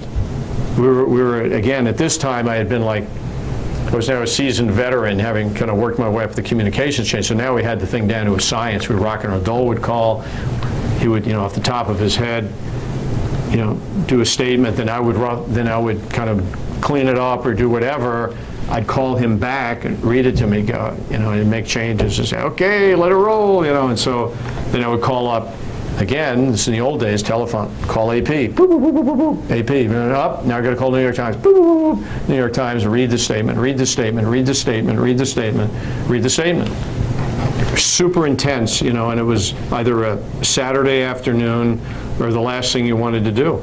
But that's what you signed up to do, and that's what you did. We also worked. Scott and I worked every Saturday. Okay. We had again. When you sign up for the duty, this is what it's all about. So Scott and I would report to duty Saturday morning around 9, 10 o'clock in the morning. Dole would be in there in his office. He'd be wearing casual clothes, which you almost never saw him wearing casual clothes. So he was wearing khakis and loafers. He was always extremely well dressed. Maybe a sweater and a white shirt, but loose tie, no tie, open collar. And it was great. It was strategically brilliant by Dole's instincts, because everybody else was at home relaxing. No, we were in taking advantage, and nobody was there. So we had the whole media to ourselves. So we'd always try to think of a way to do interviews, put out press releases or statements. And so it was for a couple hours every Saturday, man, we really were highly productive, and we owned the airwaves, on a Saturday. And it would bleed into Sunday. Now then, Dole was also breaking every record in the book on being on Meet the Press, Face the Nation, and The Brinkley Show. Issues and answers prior to that. He was on, it seemed like every Sunday, but maybe it was every other Sunday. Every other Sunday. So you'd work Saturday, enjoy your time at home, bright and early Sunday, instead of going to church, you were going to the Dole Media Church, which was Meet the Press, Face the Nation. And then you get home, and it almost made the weekends more enjoyable because you had so little of it. So when I got home after the Brinkley Show on Sunday, and my wife had already been to church and the kids are up, and I got home at noon or 1 o'clock, and I felt like I'd been given a gift. And so it was the most intense time with the family that you knew at least you were done working. Not for everybody. I want to shift here just a little bit. And what kind of relations did you have with the other press secretaries of other senators? When I became the Majority Leader Press Secretary, you become de facto the kind of dean of the press secretaries. And that was kind of a daunting responsibility too, because they're really sharp, smart, hard-charging people too, and they came from different states and different issue areas, if you will. And so I had to work hard and count on people like Sheila Burke and others, Rod DeArmond, to brief me on, and Howard Green to give the other press secretaries a hint of what was to come, what they could expect on the floor, what our strategy was. So that was good for me, good education. And so I would hold I think there were weekly, if I can remember, weekly sessions with the press secretaries. And that's how I got to know Ari Fleischer, who became, Bush's first White House spokesman, and he and I became pretty good friends up there. And he was, I could tell, really, a comer. He was eager to learn, and I felt like I was mentoring him in some way. And so he would check into our office. He was with Pete Domenici at the time, and so that was a good experience for me, and I enjoyed doing that. And how was your operation with Dole different from the rest of them, or were others sort of following your example or doing the same kind of thing, beefing up the media end of things and so forth? They did their own thing. We, in the Majority Leader's office, we were like news around the clock. It was unbelievable. It was, we did, interviews and press releases. We had the leading reporters in the world coming into our office. Also, Clarkson Hine and I, when he was my deputy press secretary, he and I worked together great, and we ramped up, again, the access, the strategic kind of communications focus, kind of ideas, gimmicks, stages, you name it. And what we did was we would turn Dole's Capitol Hill office almost into a studio, because when you're in the Majority Leader's office, you're the mayor of Capitol Hill. You can get anything done that you want. You just snap a finger and people jump. And so they had almost like moving men, you could call, and they would come up. So what we do is, if we had, for instance, Clarence Thomas coming up during his confirmation hearings, we wanted to make sure we got out the message that we were supporting him, and that he was, working with the leader, and we were showing solidarity with him. So Clarkson and I would design the office like it was a studio. So we'd call up the moving men. They'd come in and move all the furniture out of the room and put it in the hallway. Then we had a drill where we would then pin the curtains behind Dole's desk in the Capitol closed, because if you're pointing a camera into a window, it ruins the shot. So we had a whole technique where it almost like stapled the curtain shut, and then I would bring in an American flag as a backdrop, and then there's a technique where you take a hanger and put that behind the flag so the flag folds out like a triangle. Otherwise it just hangs limp. So we wanted to make sure that the background was enhanced. Then we would arrange the chairs in a certain way. Or if it was George Bush visited, or Reagan, we'd do the same kind of staging. And then we would have, I'd kind of snap my fingers again, and I'd say, we're going to have a photo op in Dole's office at 10 a.m. with George Bush, let's say, or even Clarence Thomas, or something else. So the people who ran the press offices upstairs would get the word out. Of course, there's like guaranteed media. So the entire National Press Corps would file down from upstairs. So that would mean all the broadcast, every network, CNN, you name it. Washington Post, New York Times, AP, UPI, Reuters, you name it. Okay, then other newspapers, and we do the same thing. We'd call the Washington Times, the Baltimore Sun, the Boston Globe, the LA Times, the Seattle Post-Intelligencer, you name it. And so we'd get those all lined up, and then we'd get all the still photographers, don't forget. AP, UPI, New York Times, Washington Post all had their own photographers. And what would happen is we would stage them outside our door. So we had built this de facto TV studio with a big door that I was in charge of, and you have this kind of authoritarian power where you determine exactly when the media does, what they do and when they do it and how they do it. So the people who run the galleries are all great people. So you had the still photographer gallery, you had the press gallery, and the broadcast gallery. So I said, okay, this is what I want. When I come out and I open that door, we're going to let the still photographers in first, nobody else, okay? And I knew all of these guys. You know, they were great. I love working with still photographers. So I'd open the door, okay, bring them in. The other guys were in the bullpen. They couldn't come in. So the still photographers would come in, so they're not being, you know, they're not in competition with TV cameras and stuff. And they would just be snapping all over the place because we had the staging and we had all these different people in place. And I knew we'd get great pictures. And then I'd give them enough time to say, okay, that's it. You know, got to go. And then these wise guys were smart because they figured out, all right, if we don't want the staging thing, there was this new technique, and you see it now all the time, but it was started back then. It was, as the photographers leaving, see you later, they'd turn around and get the one last shot of, you know, backs of people and people in motion, and that became a kind of a legitimate news shot. And then I'd let in the TV guys, okay, with the reporters. So the reporters would, the print reporters would kind of fan out on the flanks, and the TV broadcasting guys would be, you know, spraying the room with video. And so it went like that year after year, you know, week after week, month, the year after, we did it all the time. And it was this guaranteed wall-to-wall coverage. It was incredible. So we were, again, ramping up, blowing up the access, you know, doing things that I don't think anyone had ever done before in the majority leader's office, not even close. You mentioned Clarence Thomas. Talk about some of the really big issues during the period that you were on the Hill, and particular battles. You had the Bork nomination. You had the Clarence Thomas nomination. You had major farm bill legislation that, you know, Dole was the linchpin, the absolute expert, the number one. He was the voice of agriculture on the Hill. Nobody knew more about agriculture programs than he did. Nobody, not even close. He could talk to the cotton guys, the rice guys, the wheat guys, the corn guys, pork bellies, cattle. He knew it all backwards and forwards. And even though Dole was on the Ag Committee, he was the most important guy in agriculture. And I'll never forget this, too. The 1985 Farm Bill was the most comprehensive, complicated, contentious farm bill in the history of Washington. And Dole put it all together. It all happened because of him.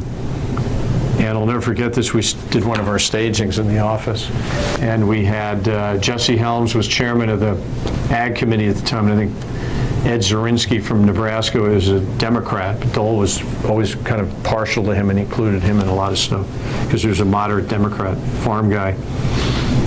And we staged a picture where Jesse Helms and Zorinsky looking at the farm bill, but it was the actual farm bill, and I think it weighed 13 pounds, and so we wrapped it with twine. And he was like, Jesse Helms was like holding it up, and Dole and Zorinsky were standing by the farm bill. And I think that picture's in the Dole Institute now, something like that, but that was a great shot. So we did things like that. So the farm bill, we also had the, you know, the Reagan agenda was on the Hill. You know, so Dole was point person for the Reagan agenda. Think about that. We had the Contras, funding for the Contras. We had the Ollie North Arms for Hostages crisis. I mean, these are things off the top of my head. You had the first Gulf War, the invasion of Iraq out of Kuwait. I mean, the shuttle blowing up. I saw that live on TV. I was watching, I happened to be watching the shuttle. I had 3 TVs in my room on all the time to monitor the Senate and the networks, and I was watching the shuttle take off, and I saw it blow up.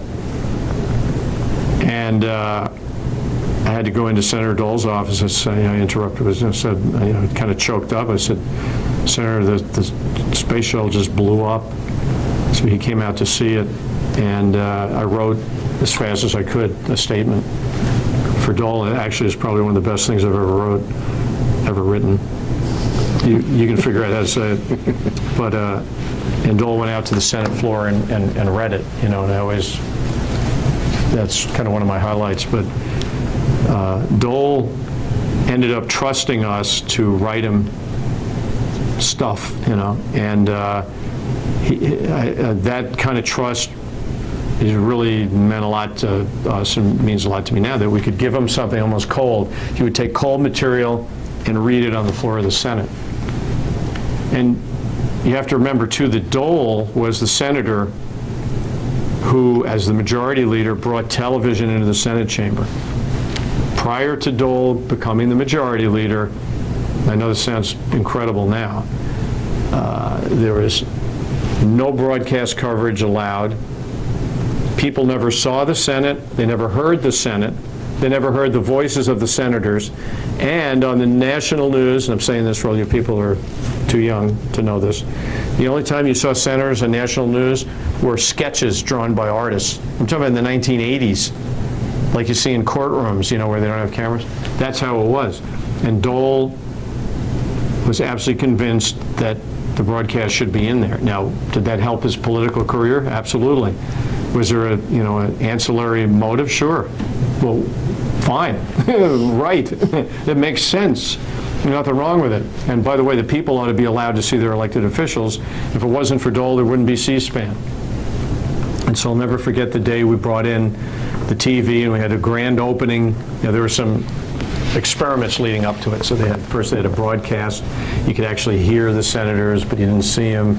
Then they had the test with the cameras. Ooh, make sure it's all this. And then finally there was the day where we actually opened it up and had the full broadcast. But Dole was the one that got it done. And were you an instigator on that? I helped. I definitely helped. Yeah, and I was very proud of that because it was something that needed to be done. Did you have particular, what I might call press battles? With the media? Mm-hmm. Every day. Talk about that for a bit. Well, you have to keep in mind, what is the playing field that Dole is on, okay? He's a world-class, world-leading, household name, towering politician of influence. So he has a very strong point of view, he has an agenda, and his beliefs that he believes passionately about, and so did we. That's why we were there. If you didn't believe, you shouldn't be there. That meant, if you had to, it meant going to war, and that's maybe an extreme way of saying it, but you had a point of view and you wanted to make sure that you had your point of view. And you had the national media, there's no question, tilted left, without a doubt. And they were covering everything that you were doing, okay? So there was that everyday tension of the left wing and the Republican side, and we're trying to get a fair shake, in the coverage. And so it was a constant battle to get your message out without being filtered or ignored, frankly. So while we had the platform to communicate, how it came out in the papers, and this is regardless of any partisan position, but it's all up to editors and reporters at the end of the day. You can't control that. But you give it your all to make sure that you get your point of view out, and hopefully it's reflected in the stories. So yeah, we battled every single day. And we had the confidence and the backing of Senator Dole to make sure that we stood tall in the face of reporters who maybe had a different view or that weren't treating us fairly. And we did. We got our message out, and if we had to, we would kind of go to the mat with a reporter or go to an editor. From your perspective, how was the New York Times, as the example, slanting stuff? They're liberal papers. This is, it's fundamental. There's no question about it. But at the same time, and don't misunderstand me, Dole had enormous respect for those reporters, and I'll never forget this when I first joined him. He said, don't ever try to fool these reporters because these are really smart people, and they know more about a lot of these things than I do. And he was right. He was absolutely right. And it's really amazing. Some of the Hill reporters had been up there a while. They knew legislation. They knew Senate rules. They knew the ins and outs of issues. I mean, unbelievable. And he was right. So you could never, try, gimmickry and fooling and all of that wasn't part of the deal. But, when it came to, and don't forget, we had Reagan as president. So there was tremendous shock in the world of Washington that a conservative was now president, and a lot of media couldn't come to grips with that. They were in a state of shock. You could tell it. Excuse me. So there was that kind of anti-Reagan factor in the media, that they were pushing like crazy against his agenda. And when we were on the Hill, supporting the president or doing our thing, it was a little bit of like swimming upstream a lot of times. So you felt that the liberal press was expressing their point of view, not just on the editorial pages, but actually in reporting the news. Yeah, absolutely. Sure. It's kind of human nature in these papers, and outlets are what there are. It doesn't make them bad people.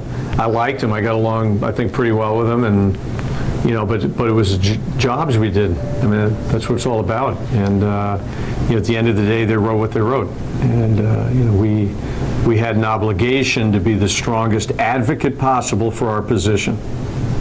And if you didn't do otherwise, then why were you there? How do you? I'm getting a cell phone message. Oh, okay, I'll take a look here for a second.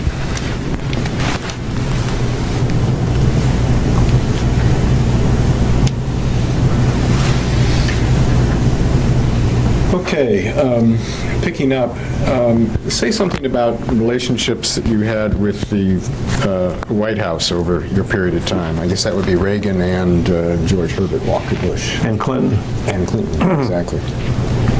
Well, I tell you what, I was there for Bill Clinton's first year in office, and I can tell you it's a lot more fun having a Democrat at the White House than a Republican, because the Republican president, you're carrying his agenda and his water, most of the time, and you're seen in the light of the Republican president, and you're a Republican on the Hill. Now I see why the Democrats had so much fun with Reagan and Bush and whatever. When you have the other party in the White House, you can tee off all the time. It's like being in a golf driving range, you're just hitting buckets of balls as far as you can hit them, and that's what it's like. So, while you certainly respect the president, I want to say this, that again, Bob Dole showed class and utter respect for that office, regardless of who was in it. Think about it. He ran against Ronald Reagan. Ronald Reagan had a different agenda than Dole's. Reagan won, in a landslide, both in the primaries and then in destroying Carter, and then came in as the new powerhouse in Washington with a whole new agenda. And Dole had to come to grips with that. Secondly, George Bush became president, the guy that Dole went to the mat with in Iowa and New Hampshire in a bloody, brutal primary battle, which you could write a whole book about. And yet, when it came time to support Bush, he was there. When Clinton came into office, Bill Clinton, and he's a Democrat, and we no longer had anybody in the White House. Dole showed, complete class and respect for the Oval Office, whether it was Bill Clinton, you called him President Clinton, and President Reagan, President Bush, and that's just the way Dole was, and he understood the hierarchy and the respect that you should have in politics. Some people didn't do that. Bill Clinton never called George Bush President Bush. He always called him George Bush. So he went out of his way to personally disrespect. That was a campaign tactic. Maybe it worked. Dole would never do that. It never did. And I'll give you an example of Dole's class. It was immediately after Gary Hart was caught with a girlfriend in an adulterous relationship that was explosive, to say the least. And it just turned out that literally the next couple of days after this broke, Gary Hart made his first personal public appearance in New York on the dais with Bob Dole at an event in New York City. And of course, I can't for the life of me think what it was. I'd have to think about it. But it was in a grand ballroom in one of the really upscale New York hotels. And I'll never forget it. The media was in there en masse because of Gary Hart's personal crisis and political crisis. And Dole was speaking first, and then he was going to introduce Gary Hart. This had all been put in place well before all of this broke. The easiest thing in the world would have been to Dole to cancel, say something to get cheap headlines, ignore him, whatever. We had a reception prior to the event, for the VIPs or whatever. Dole went out of his way to be around Gary Hart. He wouldn't respond to any issues that people may have been bringing up. And then, when the program began out in the full auditorium with all the cameras, Dole introduced Gary Hart as my friend, Gary Hart. I just was, gave you goosebumps when he did that, because he went out of his way to help a guy who was in a personal crisis. I'm going to tell you another time when I had first joined Dole, and a freshman senator from Wisconsin, was this Bob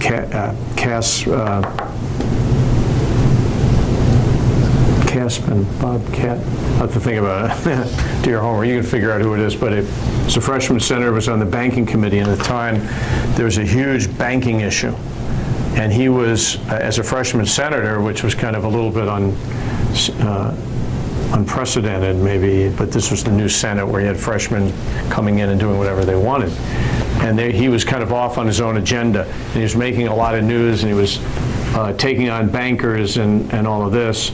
And I'll never forget this, as Dole went up to the press room upstairs, and they had a little room where it was lit, and then all the media would come in. They'd set up the cameras, and it was like an interview room that's long since been gone. This was the old-fashioned one. It was like a little hovel. It had the fake books and the lighting, and it was cramped, and you'd look through the glass on the outside and all this, kind of watching Dole do his thing. Now it was all modernized and all changed, but this is in the old days. So anyway, Dole went in there to do an interview on this contentious banking issue, which a guy in his own party was completely opposed to Dole, was challenging Dole, and had amendments and everything else, and it was this young senator against Dole. And Dole was in there to give his side, so we brought the senator up, and he was answering the questions. And I was in the glass portion of it looking in, but I could hear what was going on. But there wasn't room enough to be in there. But I was sitting with other reporters. And as Dole was doing the interview, and they were talking about Bob Caston, I think his name, yeah, there's Bob Caston. And they were basically baiting him. They wanted him to say something about Caston, and they were lobbing up these softballs for Dole to, tantalizingly, lure him to tee off. And Dole didn't take the bait. He stayed on the high road. And I was sitting with network reporters and wire reporters outside, and they were going, "Come on, come on!" They were literally rooting for Dole to take shots at Caston because he was a Republican and he was a guy who, they wanted the raw meat. And they, "Come on, Dole, go, take it, take it." And Dole never did. He resisted the opportunity. So two things just pop into my mind, that's the real Bob Dole, that he was so respectful of other people and their position and personal attacks and all this stuff. He didn't do it. Another example, I used to write the scripts for a show called Face Off, which was a daily debate format between Bob Dole and Ted Kennedy. And the scripts had to be really tight, and you had to write them so they were about less than a minute each. So they really weren't a debate, but I had to tape record them every week. So it was kind of a daunting assignment that I got, that I had to do the scripts, and it was one of those things where I kind of slowly took over. Someone else was writing them. I didn't like them. I ended up editing them very heavily, and finally I just said, you know what, I'll do it. so I ended up writing, I had to do 5 scripts a week. And the Kennedy guy had a great writer, too, a very talented guy. Kennedy was good, and he had 5 scripts. And then Dole would record his side of it, and then they would record Kennedy's side, and then they'd play it, you know. The reason I'm saying this is I tried to toughen up the rhetoric and sometimes really push the envelope, and Dole always said, going too far, no personal attacks, tone it down, you know, don't say that. You know, so then I realized, yeah, okay, but that was a screen. He would not cross that line. Now, that may be different from the perception, but I can guarantee for someone who's inside every single day, Dole had a line that he wouldn't cross, and he never did, even though some of us were eager to push him in there. He didn't do that, so I just want to get that on the record. Looking back over your career with Dole, what are particular victories and maybe some defeats? Yeah. I would say probably, and it's a long list of incredible legislative successes and heroic actions that literally saving things that had no chance of passing, many times on behalf of a president, Reagan and Bush. I think that Dole's leadership on the vote to go to war against Iraq and the Gulf War in 1990, maybe 90, 91, where it was a whole, this wasn't the Bush-Iraq thing, that's completely different. This was Iraq and Saddam Hussein invading Kuwait and making all kinds of threatening noises about the Middle East and burning Israel to the ground, and it was a world crisis. And at the time, President George Bush provided tremendous leadership, putting coalitions together. This will not stand, you know, but the president needed the backing of the Senate to commit troops and to take military action because it was needed this. Although he didn't need it as a president, commander-in-chief, he needed the support of the Senate through a resolution to give him the national backing to commit troops. And this was serious stuff. And Dole was facing a losing hand in the Senate. It was a time when the Democrats were controlling the Senate, and Dole had to marshal the forces and get Democrat votes to support the president in this time of crisis. And you know, he ended up doing the impossible, that he got the votes and he expended his personal capital and went to the mat, and it was a brilliant job, and we had major strategies and communications and all kinds of media that we were using too, but it was his one-on-one leadership and getting key Democrat votes, including Al Gore's, by the way, that were critical in giving the majority, a narrow majority, and without getting those Democrat votes, it wouldn't have passed, and the President of the United States would have had to go to war without the backing of the Senate, which would have been a disaster. And I think that was one of Dole's, if not his greatest moment, in a time of world crisis and military action, commander-in-chief needing Dole to come through in the clutch. And Dole came through in the clutch like you can't believe, and he turned the thing around. And that became really one of our proudest moments. In fact, one of the things I'm proudest of is I had the idea of writing an op-ed for the Wall Street Journal. Once the war was clearly a mind-boggling success, and the U.S. military, the proudest moment since Vietnam. You got to go back to it because it gets clouded with, you know, George Bush and Iraq invasion and all that stuff. That's completely different. So at this point in time, and the military was never more prepared, never more equipped, never more proud in doing that, you know, with all through the doom and gloom predictions of the media and all this skeptics saying, and the Democrats got way on a limb about body bags, and this was going to be a disaster, we shouldn't do it, and we held firm. We backed the commander-in-chief. Dole came through, and once the military performed so heroically and miraculously and stunningly, and people couldn't believe how fast the victory was, that I decided it would be cool if we wrote an op-ed going back to the Senate debate that Dole led and going back to what the senators, the Democrat senators said would happen and how wrong they were.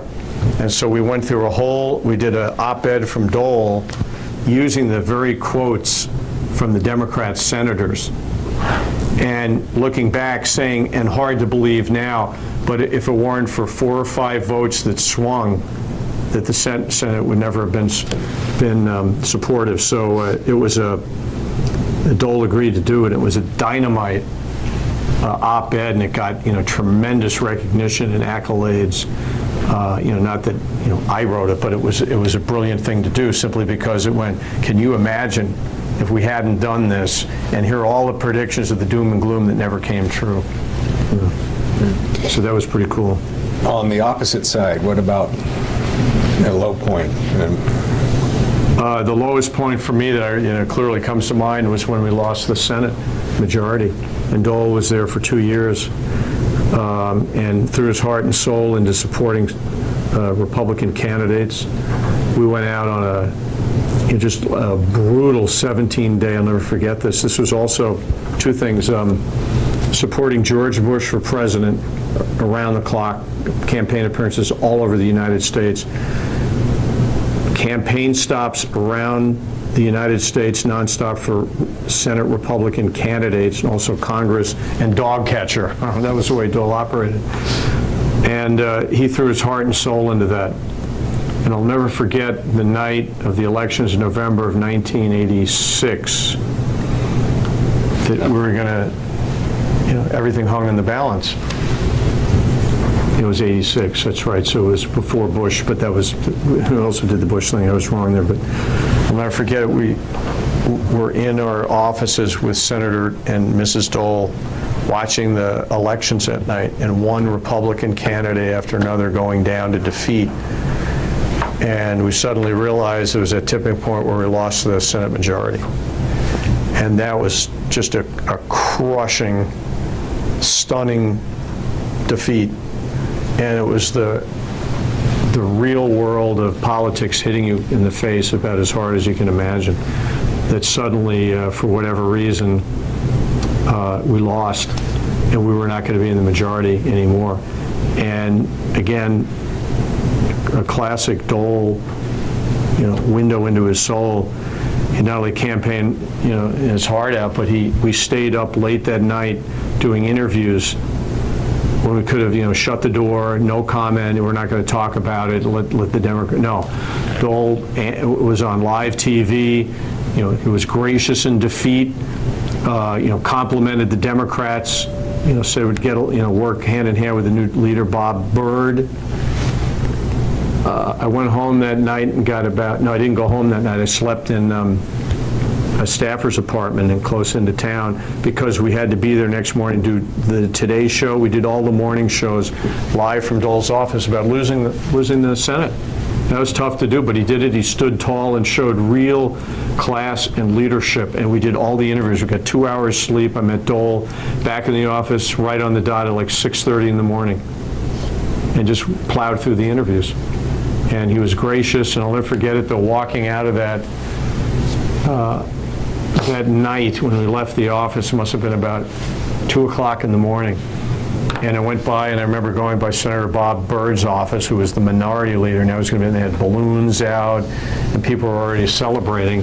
And they already had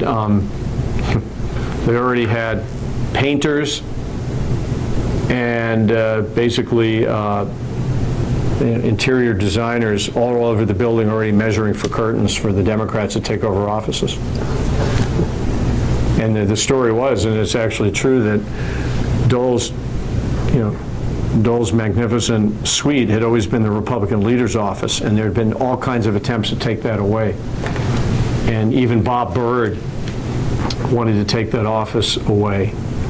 And he paraded Dole around one famous day, showing him alternative office sites. Some of them happened to be in the basement that used to be coal bins that they had turned into staffer's office. And we were not interested in that. And so Dole stood tall on that, and they ended up, I think, again, because of his credibility with the Democrats, that they let him keep his office, although they took Sheila Burke's office away from Dole. And she had a magnificent, huge spectacular office that was turned into a Democrat office during that time. So it was a really tough time. I'll tell you what, it's no fun to be in the losers' locker room. We're going to have to change tape here. Yeah.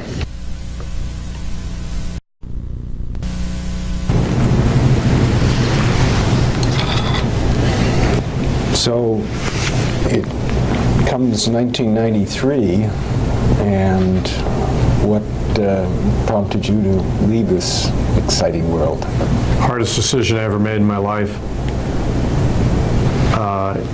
I didn't want to leave. You know, I'd still be there if I could. You know, it was the greatest experience of my life. I was really lucky to be the right guy in the right place. It was a 1 in a trillion experience. I don't know why it was me. You know, and I think about it a lot. It's one of the reasons I'm trying to write about it now in some ways. But it's when I look back, sometimes I can't believe it was me, because I was so lucky to first of all, you know, get the job, and then to grow with Senator Dole, and the support that he gave me, because he could have, other people may have, you know, cut and run. He stood tall, so I didn't want to go. But I had 3 kids. Someday they were going to go to college. At least I hope they were going to go. And my wife had really taken a pounding. And frankly, and I'd be very honest, we were very underpaid. The whole time I was with Senator Dole, we were tremendously underpaid. You know, his thing was, he came from a farm state. And, you know, he didn't want people making more than the governor of Kansas. Okay, I get that. But, you know, at the same time, we were living in Washington, D.C., which is one of the most expensive places to live in the world, and inflation and everything else in the housing market was beyond, you know, sticker shock. So, you know, there was a dynamic there, let's be honest. So, you know, you can ask the other people, but there was certainly an issue. We were underpaid, and I never caught up. So as a result, I was really under the gun, and, you know, in my position in life and getting older, and I didn't have much to show for it. You know, the greatest experience in my life, but also I realized, you know what, I need to make some money and have some stability and long-term, you know, foundation. So I was lucky enough to be spotted by McDonald's actually in 1984. They offered me a job. I came out here and interviewed with them, and I turned them down. And that was a hard decision to make, but I'm glad I did, because then that led to the entire majority leaders thing. And when they offered me a job again in 1993, I had to think about it really, really hard. It was kind of what I was looking for, but it entailed not only leaving Capitol Hill, but moving to Chicago. It was the hardest decision I ever made in my life. I agonized over it. I stayed up all night. I looked at the ceiling fan. I can't tell you how many nights to rip away from the thing I love more than anything else. To be in that position of not power, but to be in the middle of the world. Everything went through Dole's office. Everything. There wasn't an event on the face of the earth that didn't go through that office. I don't care if it was in Indonesia, Japan, China, Europe, U.S., whatever it was, Dole was involved. And that was a cool thing. And I had finally worked myself into the last several years of being comfortable, and, you know, I had grown and matured, and I really felt like I was, you know, having the impact and everything. It was, you know, I wish I could do it right now. Sometimes I dream about it at night that I'm back there, actually, to tell you the truth. And I remember I even told my wife one morning, I woke up and I said, for some reason I was back in the majority leader's office, and Dole was there. Everything kind of looked different because it was one of those wacky dream things. But the thrill and the happiness that I felt was almost indescribable, you know. And but it was a dream, as all things tend to be. But so that's the way I felt about it, and I accepted the McDonald's job because it was everything I was looking for, and I always loved McDonald's. In fact, there's an interesting story. My deputy press secretary, Clarkson Hine, and I were huge fast food fans. And we ate at McDonald's and Taco Bell almost every day to just get away from the pressure cooker. So he and I would kind of sneak out and would walk up Pennsylvania Avenue on the hill, and there's a McDonald's way several blocks away, but we would walk there faithfully every other day, and we'd eat at the McDonald's or get in my junky car and drive down to another McDonald's at the foot of the hill. There was also a Wendy's there, and actually I became known as a guy on Capitol Hill who surprisingly ate at McDonald's all the time. In fact, it was written about. I have a picture that a friend of mine took from the New York Times. I have it on my wall. It's a black and white photo of my entire family eating McDonald's on Capitol Hill out on the front lawn there. So that became a tradition. So I did, I told the McDonald's guys I accepted the job and I was going to do it, and then I regretted it the minute I told them, and I agonized night after night after night, and we had a little neighborhood going away party for us. I cracked. I thought, you know what, I'm going to pull the plug on this thing.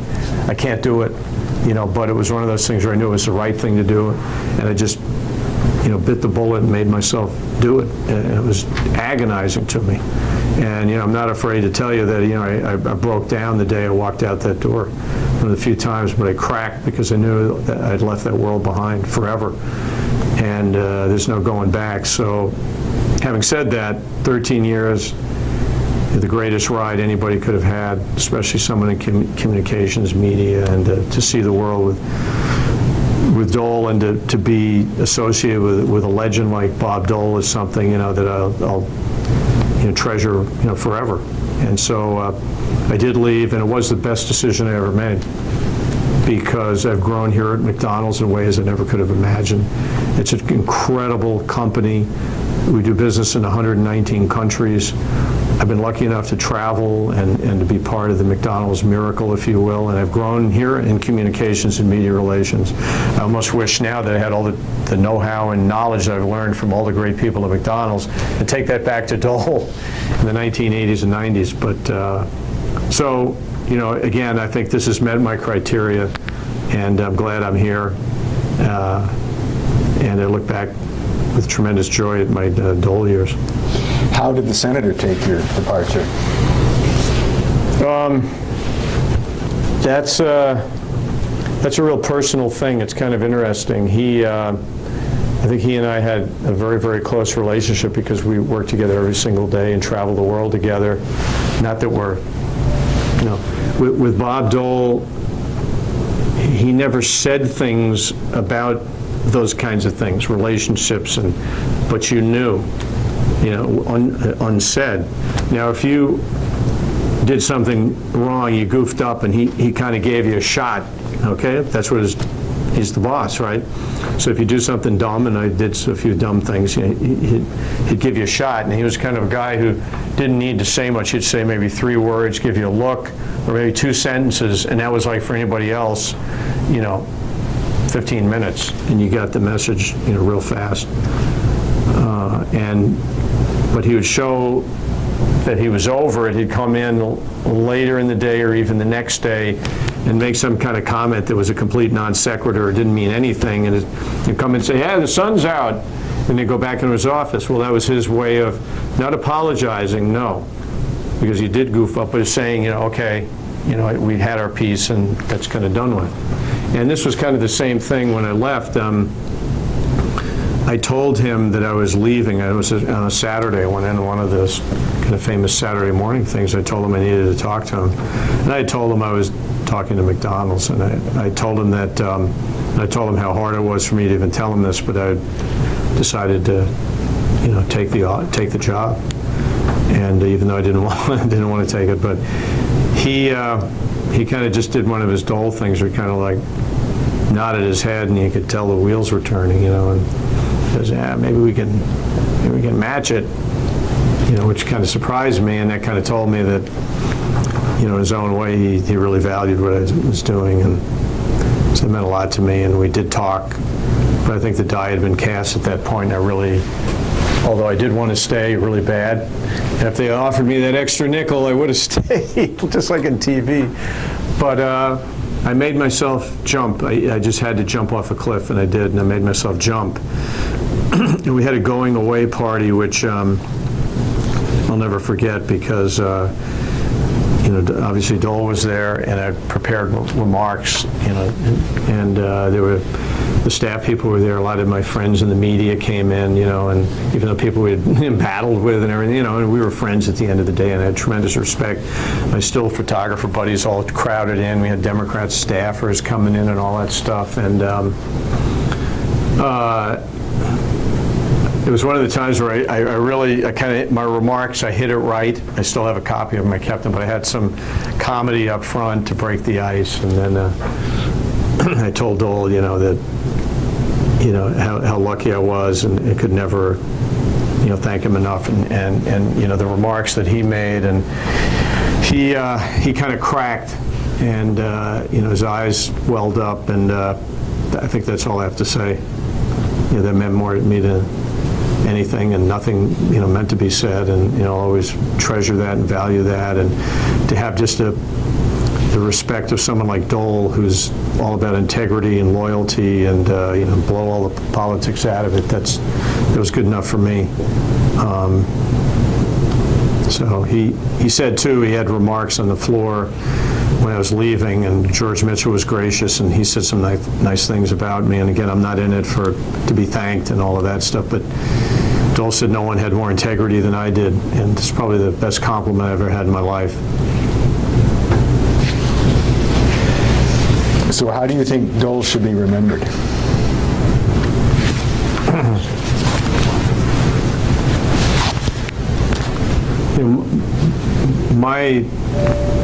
My hunch is that the conventional wisdom about Dole will be how he will be remembered, which is, a legislative giant, one of the great senators, tremendous leader,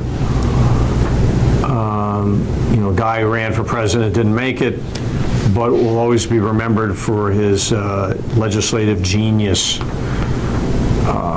That's all true, but I think Dole is underrated. I don't think he gets near the credit for his,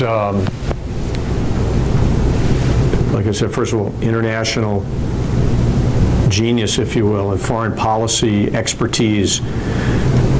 He will never be given the credit for the 24/7 passion that he brought to the job, the nonstop working on everything that you can't even imagine, and the impact that he had literally on everything in America. It sounds like a crazy statement, but when you talk about taxes, welfare, farm, agriculture, international trade, jumping into issues like Kosovo and Armenia and Cambodia and Indonesia, and supporting freedom movements all over the world, his role in standing tall during the Cold War, the impact he made dealing with the new Soviet Union and Gorbachev, and his leadership on so many issues is too much to comprehend or to boil down, even in what will Dole be remembered as? And I'll tell you, I can predict what they'll say about him, but it'll really miss the man, because he was integrity beyond belief, incredible drive and dedication to his job, the work and the stamina, and then the other thing is his respect for the little guy. I saw him every day of my life, more than my father, more than my wife, for 13 years, okay? The way he treated the little people, the waiters, the people in motels, the outreach to the people who come up to him in airports, signing autographs, saying something nice about their state, connecting with the little people, the tips that he would leave, the tips that he would give to people out of his pocket, that tells you the measure of the man more than the legislative victories. It was genuine, and he never forgot where he came from. Hard scrabble, depression, moving into the basement of his own house, cutting the grass with the scissors, wounded war hero. I tend to look at him like that, if I was going to write something about him, I don't really care about the legislative part. I don't mean I don't care, but everyone's going to be talking about that. It's, what he did with his disability that just blows my mind, because I was with him every day and saw how he was challenged by that every single day, and what he did to overcome it and do more of it than anybody could have imagined. So that's kind of what I see. He would always carry two things in his shirt pocket. Has anyone told you this? Every single day, okay? And it relates to two things in his life. One was his disability because of his arm and shoulder and everything, his hand. And he didn't have much good feeling in his so-called good hand.